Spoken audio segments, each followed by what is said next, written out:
Siri pembangunan keluarga. Apabila kita membicarakan pembangunan otak kanak-kanak, kita sering dipengaruhi oleh iklan susu agar otak aktif berhubung dengan meminum susu yang diiklankan. Kita kurang mengambil tahu fakta berkaitan dengan otak itu sendiri. Akibatnya kita mudah dipengaruhi oleh iklan susu berkenaan. Di dalam video ini, ayo kita cuba memahami otak secara mudah agar kita dapat membuat kaitan nanti dengan pembangunan otak anak-anak kita. Kita ikuti perbincangan selanjutnya.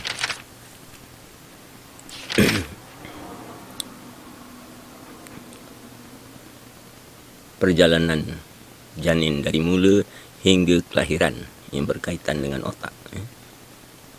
Jadi di dalam rahim, otak terbangun perlahan hingga ke saat kelahiran. Jadi manusia bermula daripada percangtuman benih si ibu dan si bapa, kemudian untuk membentuk zygot, dan zygot itu membesar dengan penggandaan sel, sehingga pada hari ketujuh zygot akan melekat pada dinding rahim. Daripada situ zygot akan mula membesar, membentuk fetus sehingga mencapai usia 119 hari. Jadi pada keesokan harinya 120 hari, maka ditiupkan roh. Ditiupkan roh kepada janin tersebut. Apabila janin ditiupkan roh padanya, maka otaknya mula berfungsi. Jadi kemudian janin terus membesar sehingga di peringkat hujung kehamilan. Kemudian apabila cukup masanya 9 bulan 10 hari, maka lahirlah bayi tersebut. Jadi di sepanjang di dalam rahim itu otaknya terbangun, ikut sama terbangun bersama dengan tubuh. Jadi otaknya terbangun pelan-pelan hingga saat kelahiran.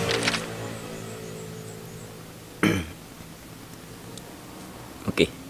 Bermula dari usia janin 120 hari dan roh ditiupkan ke janin, otak medula oblongata mula berfungsi untuk mengawal segala pergerakan tanpa sedar dalam tubuh janin seperti degupan jantung dan metabolisme tubuh. Jadi apa juga pergerakan tanpa sedar di dalam tubuh kita, ianya dikawal oleh otak medula oblongata, otak terendah. Apabila otak terendah ini mula bekerja, maka terhasillah gelombang otak yang berada pada julat 2 hingga 3.99 Hz. Gelombang ini kemudiannya diikat oleh medan magnet yang ada di sekeliling tubuh bagi membentuk badan hologramik yang dipanggil badan elektrik. Sememangnya janin waktu itu adalah seperti orang yang tidur nyenyak. Kita yang sedang tidur nyenyak pun, otak medula oblongata kita mengeluarkan gelombang yang sama, dan ini akan memperkukuhkan badan elektrik kita.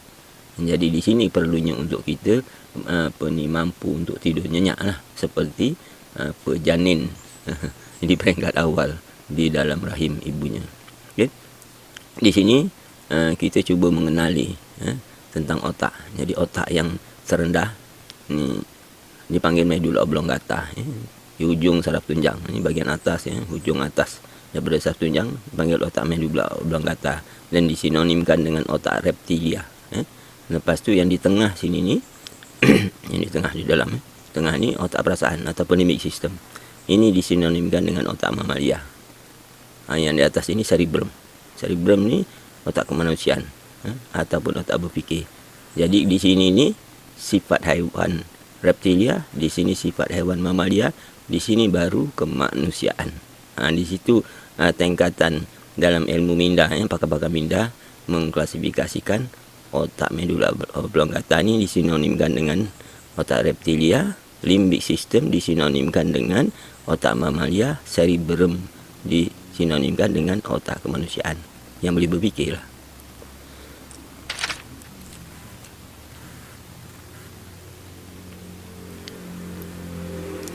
Semakin meningkat usia janin di dalam perut ibu, keadaan otak medula oblongatanya semakin terbangun. Ini otak ni, pembangunan otak. Tadi bila ditiupkan roh aja, otak mula berfungsi, menghasilkan gelombang sekian, macam tidur nyenyak. Sekarang apabila semakin meningkat usia janin, keadaan otak medula oblongatanya semakin terbangun. Akibatnya terzahir kehendak paling asas.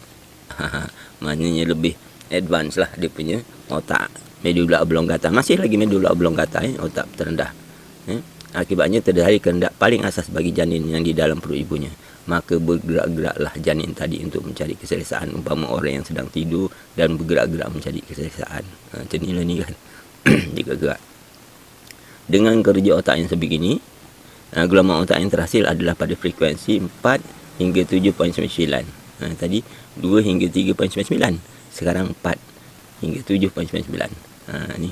Yang tadi untuk mengawal jantung, degupan jantung dan metabolisme, pergerakan tanpa sedar. Sekarang ni mengawal menzahirkan kehendak lah. Jadi lebih tinggi sikit lah kerja otaknya. Gelombang ini terikat oleh medan magnet bagi membentuk salah satu dari badan hologramik yang dipanggil badan astral spirit kebinatangan yang berkait dengan medula oblongata, otak medula oblongata. Ia terkait dengan kehendak yang terendah, hasil kerja otak medula oblongata. Nampak pembangunan otak. Tadi kita cerita pembangunan otak kanak-kanak. Ini kita mendetail tentang macam mana otak kanak-kanak itu terbangun. Masih lagi dalam peringkat otak terendah, iaitu medula oblongata.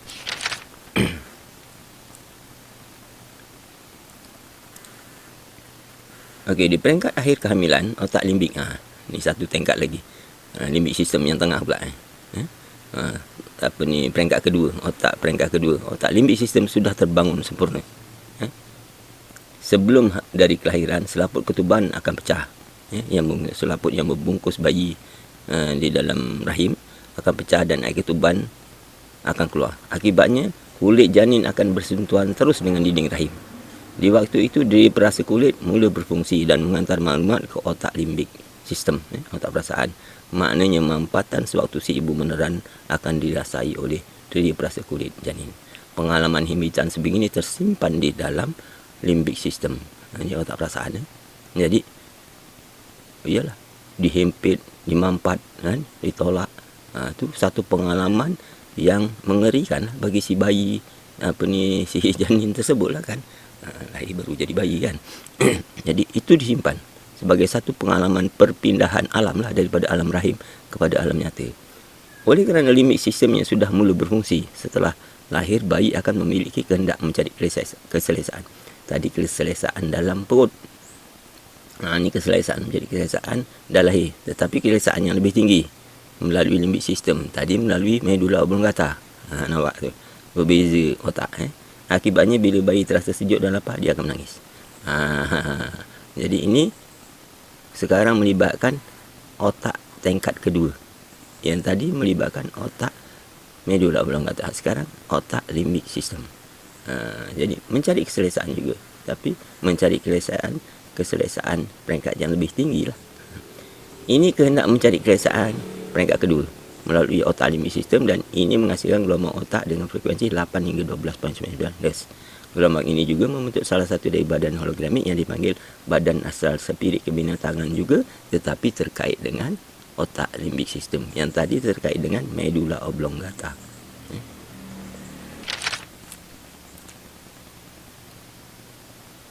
Okey, apabila lahir aja kita tengok pula dia punya otaknya. Sewaktu lahir, sekitar 25% dari sel otak sudah terbangun. Ini berbanding dengan bila dewasa nanti, dia akan mengandungi 100 bilion sel otak. Jadi kalau 25%, maknanya lebih kurangnya 25 bilion lah. Dah terbentuk. Ni, kalau dari segi berat, lebih kurang 0.375. Waktu lahir. 0.375 kilogram lah. 375 gram lebih kurangnya otak bayi. Kemudian apabila mencapai ni, pembangunan otaknya begitu pantas sekali. Tengok ni. Ni umur setengah tahun. Ni 1 tahun. Ni 2 tahun. Tengok. Kalau laju menaiknya tu kan. Kemudian sampai 12 tahun ni dia mula agak mendata sikit. Dari 12 ke 18 tu dah mendata lah. Nampak tu. Dia ada 3 ni. 2 lahir sampai 2 tahun. Bukan main mendesut lagi. Lepas tu sampai 12 tahun. Kurang sikit. 12 sampai 18 ni. 18 ni sempurna. Maknanya bila capai umur 18 ni, lebih kurangnya 100 bilion tu semua dah terbina lah. Itu bahasa mudahnya cakapnya macam tu lah kan. Jadi sewaktu inilah, kalau kita beri suatu pembangunan peringkat awal, daripada lahir sampai 2 tahun ni. Kalau kita boleh isi sebanyak mungkin di sini ni kan, paling cepat untuk kanak-kanak tu menerima ilmu. Pembangunan sel otak begitu pantas pada 2 tahun pertama, menjadi perlahan sedikit sehingga umur 12 tahun. Itulah tu yang saya cakapkan tu tadi.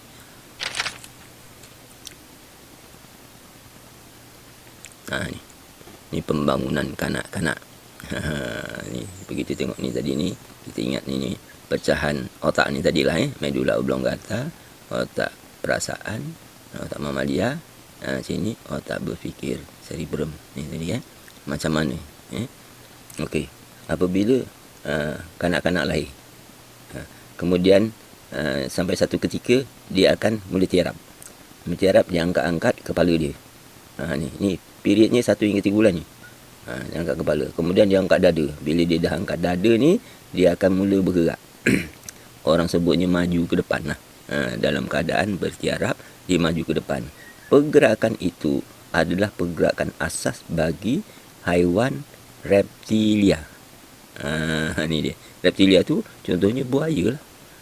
Jadi macam budak ni, kita kena ingat, ini otak reptilia. Kita memiliki otak reptilia, medula oblongata tu tadi kan. Jadi pergerakan maju ke hadapan dalam keadaan tiarap itu sebenarnya adalah pergerakan asasi yang Allah takdirkan untuk mematangkan otak medula oblongata.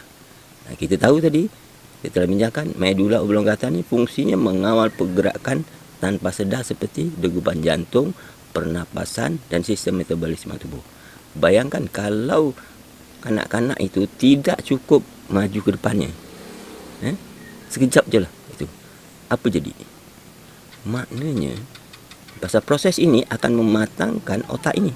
Kalau dia tak cukup, dia sekejap sangat lah dia punya maju ke depan itu, dah terus merangkak lah katakan gitu cepat sangat. Kita bukan main suka lagi, tapi sebenarnya kesan dia, medula oblongata dia, otak reptilia dia kurang matang. Jadi tolong perhatikan. Jadi tolong perhatikan anak-anak, bayi-bayi kita umur 1 hingga 3 bulan tu kan, kalau dia maju, tiarap maju ke depan tu, biarkan dia melakukannya dengan sepuas-puasnya secara alami. Jangan kita ganggu dia. Pasal itulah proses untuk nak mematangkan otak reptilia. Pasal bahayanya dia terkait dengan pernapasan, degupan jantung dan metabolisme. Katalah dia tak matang, kesannya kepada pernapasan, apa jadi? Nanti mudah lelah tu. Jadi mudah lelah ke gitulah tu. Degupan jantung dia tak berapa tegap lah kata orang tu kan pasal otak medula oblongatanya tak berapa. Nanti bahayanya. Jadi tolong berikan perhatian terhadap anak-anak ataupun bayi-bayi apabila dia maju ke hadapan tu. Galakkan dia, stimulate dia biar dia banyak bergerak maju ke hadapan tu. Letakkan bola ke depan ni biar dia bergerak maju ke depan tu. Kita kena layan dia. Jadi tolong, pasal proses itu adalah proses asasi bagi haiwan reptilia, dan itu penting untuk memajukan otak reptilia kita. Medula oblongata lah. Tu satu. Ini saya akan memang saya berikan perhatian sangat tentang bergolek lah, duduk semua ni. Okey, tak berapa. Bukan tak berapa lah, penting juga. Tapi satu lagi yang saya nak berikan perhatian adalah merangkak. Ini periodnya, maknanya 7 bulan hingga 1 tahun. Kawasan merangkak. Merangkak ni pula adalah pergerakan asasi haiwan mamalia. Macam rimau lah kan. Pasal merangkak ni dia melibatkan pergerakan criss-crossing, bersilang. Bersilang bukan setakat kanan, tangan kanan, tangan kiri, kaki kanan, kaki kiri. Tetapi bersilangnya tu antara tangan dengan kaki. Kalau kita perhati betul-betul macam mana budak merangkak ataupun harimau merangkak tu kan kita akan nampak macam mana criss-crossing atau bersilang tu, proses bersilang tu. Bersilang ni pasal apa? Otak kanan dengan otak kiri ni, otak kanan mengawal anggota kiri, otak kiri mengawal anggota kanan, bersilang. Itu tu maknanya dengan pergerakan merangkak ni, dia memajukan otak mamalia. Otak mamalia tu apa? Limbik sistem, otak perasaan. yang padanya ada corpus callosum. Ni. Corpus callosum ni, saraf penghubung di antara otak kanan dengan otak kiri. Jadi, ni tadi kita katakan bahawa otak kanan mengawal pergerakan anggota sebelah kiri. Otak kiri mengawal anggota sebelah kanan. Jadi, dengan kita buat criss-crossing ni, gerakan bersilang ni, dia akan memajukan, mengaktifkan saraf penghubung lah. Jadi, bayangkan kalau anak kita, tahu cucu kita lah, kalau macam saya cucu lah, cucu kita tak cukup merangkaknya. Apa jadi? Maknanya, kematangan otak mamalia dia tak cukup. Dan yang paling bahaya sekali, kematangan corpus callosum atau saraf penghubung otak kanan dengan otak kirinya tidak cukup. Jadi, macam ada blockage lah dekat situ. Ini yang tu bahaya. Pasal akibat daripada situ, nanti dia tidak dapat nak mencurahkan perasaan. Tu. Jadi, boleh mudah untuk dia murung. Boleh mudah untuk dia tak pandai untuk nak mengawal perasaan. Mudah untuk dia sempit minda. Macam-macam kesannya besar. Nanti kita akan bincangkan dan sebagainya. Saya telah pun bincangkan di dalam siri alam minda. Siri sains alam minda. Saya dah bincangkan tentang keperluan untuk mengaktifkan corpus callosum ni. Jadinya kita perlu sangat untuk kita beri perhatian bahawa anak kita atau cucu kita itu merangkak secukupnya agar otak mamalia, limbik sistemnya cukup matang dan saraf penghubung otak kanan dengan otak kiri iaitu corpus callosumnya betul-betul aktif, efektif lah. Yang ini satu penyakitnya, iaitu baby walker. Suatu saya mula-mula terlibat mempelajari bab pembangunan otak kanak-kanak ni. Saya menghadiri kursus tahun 86, kursus pembangunan otak kanak-kanak lah. Child Brain Development tu oleh Datin Dr. Nur Laili daripada Nuri Institute. Kalau ikut dia tu, ini ni baby walker ni haram. Pasal dengan adanya baby walker ni, budak ini ni kalau terlalu banyak makan benda ni, dia tak ada merangkak. Bila tak ada merangkak, corpus callosumnya tak maju. Limbik sistem dia tak dapat dimatangkan. Akibat dia apa? Budak ni akan mudah tak boleh nak mengawal perasaan. Dan satu lagi, dia tidak petah bertutur. Pasal saraf penghubung otak kanan dengan otak kirinya bermasalah, jadinya dia tidak dapat menzahirkan sesuatu termasuk perasaan dengan jelas dan nyata.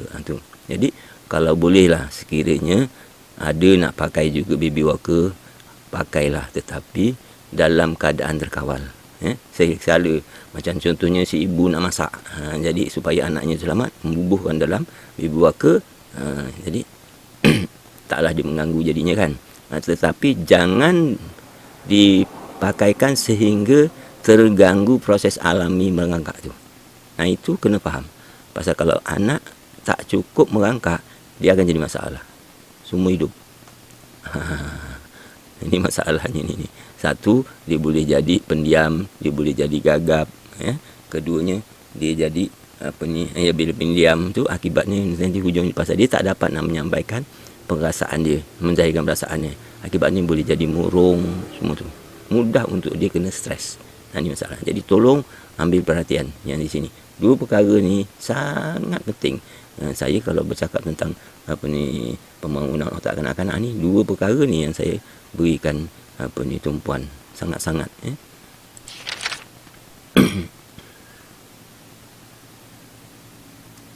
Okey, bayi yang bergerak ni ni saya sebutkan di sini. Bayi yang bergerak mengelungsur maju ke hadapan itu sebenarnya ia sedang mematangkan otak medula oblongatanya, iaitu otak reptilia. Pergerakan sebegini adalah pergerakan asas haiwan reptilia seperti buaya. Macam ni.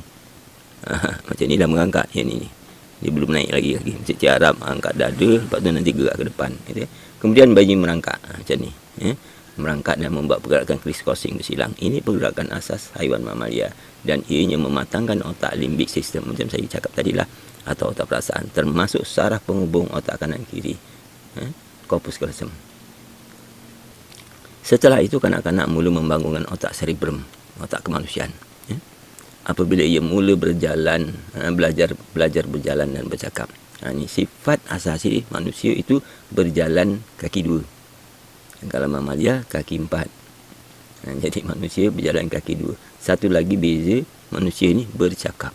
Jadi apabila kanak-kanak mula berjalan dan bercakap, nah itu tu otak kemanusiaannya mula mengambil peranan. Di situlah dia tandanya.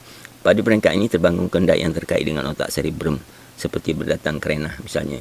Bila di budak pandai buat kerenah, itu maknanya otak cerebrum dia dah berfungsi. Dan kita masalah lah bila budak buat kerenah kan. Bila anak buat kerenah. Tapi itulah pertanda bahawa otak cerebrumnya mula berfungsi. Otak cerebrum yang mendatangkan kehendak seperti berkerenah begini menghasilkan gelombang otak frekuensi 13 hingga 30 Hz. Gelombang otak ini terikat oleh medan magnet bagi membentuk satu lagi bahagian badan holografi yang dipanggil badan asal spirit kebinatangan, tetapi ini melibatkan otak cerebrum. Jadi berbeza. Spirit kebinatangan juga, tapi ada yang berkait dengan otak medula oblongata, ada yang terkait dengan otak limbic system, ada yang terkait dengan cerebrum. Jadi ada tiga kat situ ya. Tiga level spirit kebinatangan ni dengan berbeza otak yang memain peranan. Inilah kita yang berkehendak. Jadi kita itu punya kehendak hasil daripada kewujudan tiga otak yang berbeza tingkatan. Medula oblongata, limbic system dengan cerebrum.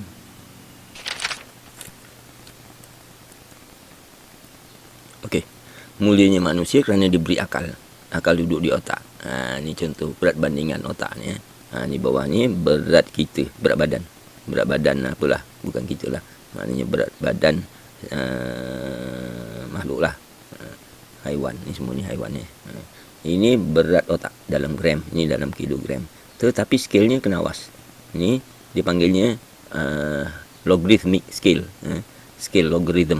Jadinya perpuluhan 1, 1, 10, 100, 1000, 10,000 dia macam tu Sama juga ni 1, 10, 100, 1000 macam tu dia punya skalenya. Cuba berhati. Ini apa tu? Ini tikus. Ini apa tu? Singa. Ini blue whale. Ikan paus. Ini gajah. Tengok ni. Vampire bat. Crow. Apa ni elang. Baboon. Chimpanzee. Gorilla. Lumba-lumba. Ni kita manusia ni. Cuba tengok Jadi kalau dari segi ni kita agak yang tinggi, yang intelijen lah. Macam tu bandingannya tu, yang intelijen lah. Maknanya atas daripada sini dah ada tahap intelijennya. Itulah lebih kurangnya. Jadi kita tu agak tinggi intelijen kita. Balik kepada gambar yang ni tadi Okey. Sekarang sempurna pembinaan sel otak pada usia 18. Jadi kan selepas itu berat otak menurun mengikut umur. Nampak tak? Ni makin tua makin kecil lah dia punya otak dia ngecut. Macam tu. Jadi masa lahir 25% otak dah terbina, lepas tu meningkat pantas sehingga umur 2 tahun, mengurang sedikit sehingga umur 12 tahun, mengurang lagi sehingga umur 18 tahun, sampai penuh 100 bilion sel otak ataupun neuron tu terbina semuanya. Selepas daripada tu menurun, beratnya tu menurun. Ini struktur sel otak biar kita sedikit faham lah. Sel otak tu yang katanya ada 100 bilion sel otak tu atau neuron tu, struktur dia macam ni. Yang ini namanya dendrit, ni akar-akar dia, yang kepala lah. Ini nukleus dekat sini. Lepas tu dia ada ekor panjang. Lepas tu ujungnya ni akar axon. Ini axon. Jadi signal signal dia bermula daripada sini. Contohnya lah telinga kita. Ni katakanlah ini pergi ke telinga kita. Jadi benda yang kita dengar tu kan ditukarkan dekat gendang telinga kita tu kan, tukarkan kepada signal kan, gelombang denyutan ni sebenarnya panggilnya impulse tu kan. Lepas tu masuk ke sini daripada telinga kita tu, masuk kemari, dia bergerak, dia hantar ke kepala otak kita.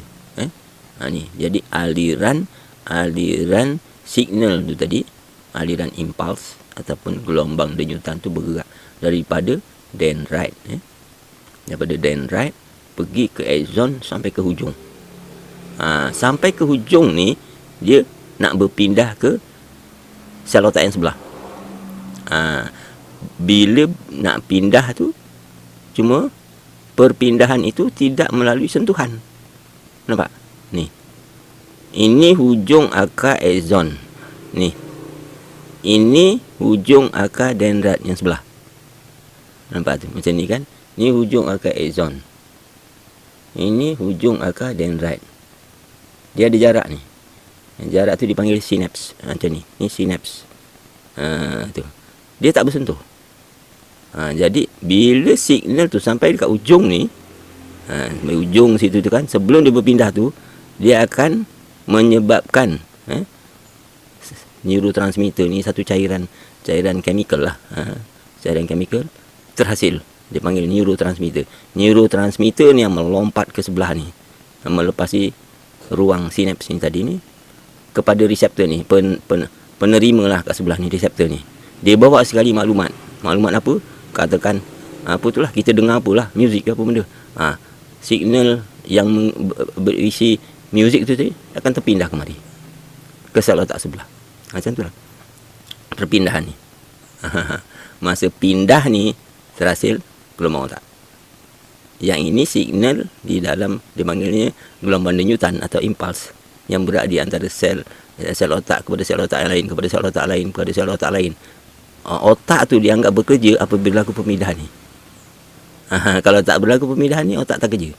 Otak bekerja apabila ada perpindahan maklumat daripada satu sel otak, hujung akar axon ni, melompat ke dendrit. Hujung akar dendrit tu, tu otak bekerja lah tu. Yang dinamakan otak bekerja tu macam tu.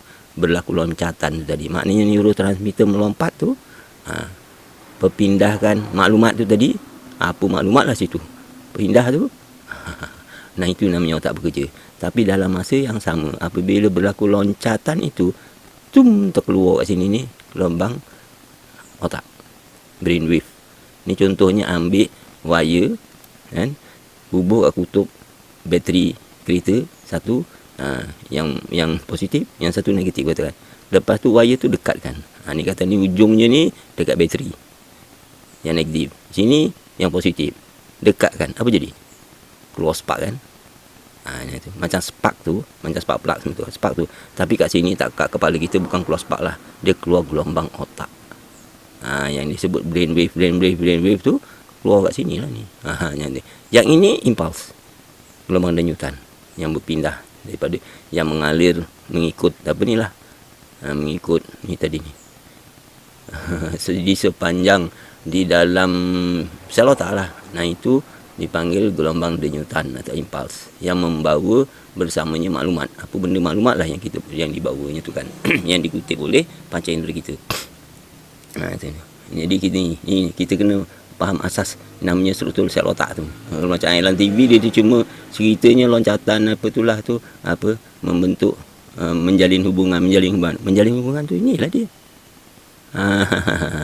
Jadi maknanya neurotransmitter tu melompat, itu menjalin hubungan lah tu. Ni banyak saya bincangkan di dalam siri apa tu Alam Indah.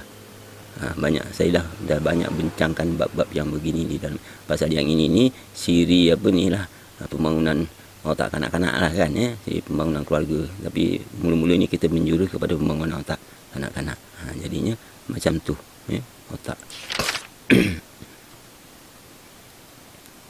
Ni ada satu contoh masa kelahiran sel otaknya, tanyalah jarang-jarang macam ni kan. Ni masa budak umur 6 tahun dengan 14 tahun. Tak tahu pula kenapa pula yang 6 tahun lagi rapat banding dengan 14 tahun ni. Ni saya tak tahu. Tapi pokoknya dah banyak lah berbanding dengan masa kelahiran. Sel otaknya tu dah banyak. Masa 14 tahun kan dah apa ni, boleh tahan lah.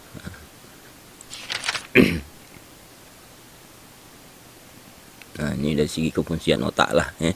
Ni otak ni macam ni tadi kan kita cerita sini ni medulla oblongata, yang sini limbic system, yang sini cerebrum cortex tu, cerebrum lah tu. Jadi cuba kita tengok apa bendanya kan. Tahu yang sini ni temporal lobe, ini memproses bahasa. Yang ini ni occipital lobe. Ni kalau anak kita tu jatuh terbongkang ke belakang gitu kan, terketuk sini, mata dia berpinang-pinang macam tu kan, tolong bawa ke doktor cepat-cepat, pasal itu kawasan vision. Jadi ini mata, otak ni sebelah belakang ni sebelah belakang. Kalau anak jatuh kali ke belakang, lepas jatuh tu akan tergentak ke kepala sini ni kan, lepas tu mata dia macam kabur-kabur tu, cepat bawa ke hospital. Takut ada kesan di sini. Nanti ni saya letakkan di sini ni pasal saya nak highlightkan perkara ni. Tahulah budak-budak kan. Jadi ni limbic system kat sini ni. Ni corpus callosum yang saya sebut tu, saraf penghubung otak kanan dengan otak kiri tu kat sini. Ini kita perlu majukan dengan merangkak. Tu ni amygdala ada kat sini. Kat sini ni lah, ni dia masuk dalam limbic system. Tu lah basic emotion yang mengawal emosi kita. Nampak tu kat sini ni kan. Ni contoh.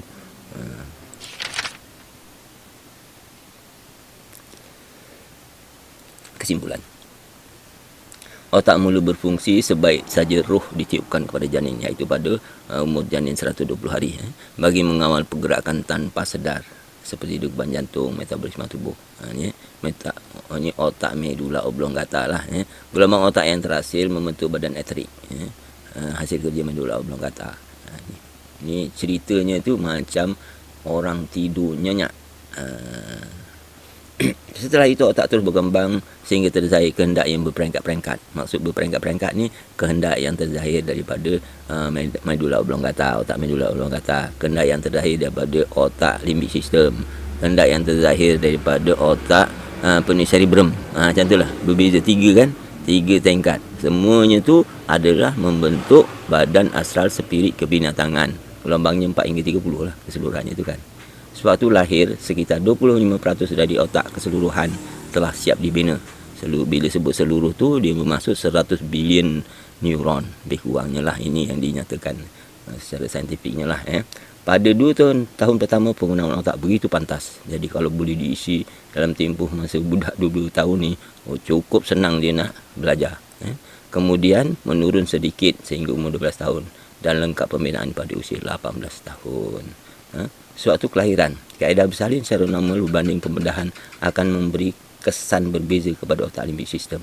Ingat, apabila waktu bersalin, tuban pecah, air tuban keluar, maknanya tu kulit bayi bersentuh terus dengan dinding rahim. Jadi apabila mak dia meneran apa semua tu kan, dia tertolak, terhimpit. Pengalaman himpitan yang dahsyat ketika kelahiran dirasai oleh deria perasa kulit dan dihantar ke otak. Jadi pengalaman itu disimpan di otak perasaan. Jadi kalau ada anak yang lahir secara caesarean, dia tak ada pengalaman ini. Cuba perhatilah apa beza kalau kita ada anak yang lahir secara caesarean banding dengan anak yang lahir secara normal. Cuba perhatilah perangai dia macam mana. Tu je lah. Jadi dapatkan sendiri pengalaman tu daripada pengalaman sendirilah.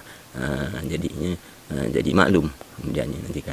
Pergerakan maju ke hadapan, tiarap maju ke hadapan. Ini kanak-kanak kecil lah, bayi sambil tiarap adalah pergerakan asas haiwan reptilia, dan ini akan mematangkan otak reptilia atau medula oblongata yang mengawal degupan jantung. Ini saya beri penekanan yang sangat berat tadi, sangat tinggi, supaya memastikan anak bergerak maju ke hadapan sambil tiarap ni secukupnya, supaya otak reptilianya terbangun kukuh, atau medula oblongata. Dengan yang demikian, maka pernafasan dia, degupan jantung dia, sistem metabolisme tubuh dia cukup matang. Dengan pergerakan tu tadi tu mematangkan perkara-perkara itu tadi. Bayangkan kalau kita tak tahu, kalau budak tak berapa bergerak sangat pun kita tak ambil tak kisah. Tapi bila kita tahu macam ni, dia peranan dia, bayangkan kalau anak kita semput macam ni, anak kita mudah lelah, kan jadi masalah kepada kita kan. Cuba pastikan pergerakan maju ke depan ni cukup. Lepas tu kita perhati macam mana pernafasan dia, ada tak lelah-lelah ke, itulah. Jadi itu kita boleh perhati. Kalau kita ada anak yang berbeza, tak yalah anak aku yang sekian ini majunya tu, tiarap maju tu sekejap je. Padahal dia lelah. Dia boleh jadi macam tu. Boleh jadi macam tu. Padahal dia mudah lelah. Berbanding dengan yang ini, yang seorang ni memang dia maju ke depannya. Memang dengan tiarap tu cukup lama. Tengok pernafasan dia. Macam itulah. Kita belajar daripada pengalaman diri kita sendiri, anak-anak kita sendiri. Saya macam itulah. Pergerakan merangkak adalah pergerakan asas haiwan mamalia. Pergerakan ini akan mematangkan otak limbik sistem atau otak perasaan serta mengaktifkan korpus kalosum. Ini satu lagi yang saya berikan tekanan tadi kan. Tolong pastikan anak merangkak secukupnya. Jangan terlalu cepat untuk nak ditatih biar berjalan. Kita suka anak kita terus berjalan. Tak. Ini aturan Allah tu peringkat demi peringkat. Pasal setiap gerakan itu ada sebabnya yang Allah ciptakan begitu. Jadi merangkak untuk nak mematangkan otak limbik sistem dan juga mengaktifkan korpus kalosum, saraf penghubung otak kanan dengan otak kiri. Kita tak buat macam tu. Kita bypass benda tu dengan baby walker ataupun dengan cepat sangat kita nak bertatih, menatihkan anak kita supaya cepat jalan. Kononnya wah anak aku cepat boleh jalan. Bahaya. Bahayanya teramat sangat kerana otak perasaan dia akan bermasalah. Jadi dia tidak boleh nanti nak mengawal perasaan. Pasal korpus kalosum dia tak aktif. Ni pergerakan belajar berjalan dan bertutur adalah mematangkan otak berfikir. Ni biasa je lah. Ni biasa. Jadi maknanya tu sifat manusia berbanding dengan mamalia adalah berjalan dengan kaki dua dan bertutur.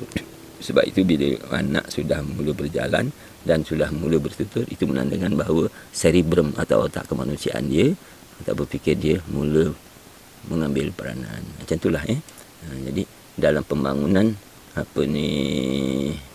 dalam video kali ini kita membincangkan pembangunan otak kanak-kanak. Jadi macam mana otak terbangun di dalam rahim ibu sehingga peringkat dia mula berjalan lah.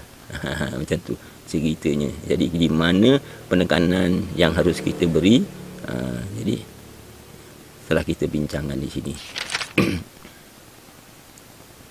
Demikian yang kita telah pelajari dalam perbincangan ini, iaitu bagaimana otak terbangun sejak di rahim ibu dan proses pematangan otak dari gerak asas pada kanak-kanak. Gerakan asas lah, macam apa tu tiarap menusuk ke depan dan juga merangkak tadi kan. Mudah-mudahan ada kemanfaatannya untuk anda sekalian. Jadi sekiranya anda suka akan video ini, sila like dan subscribe.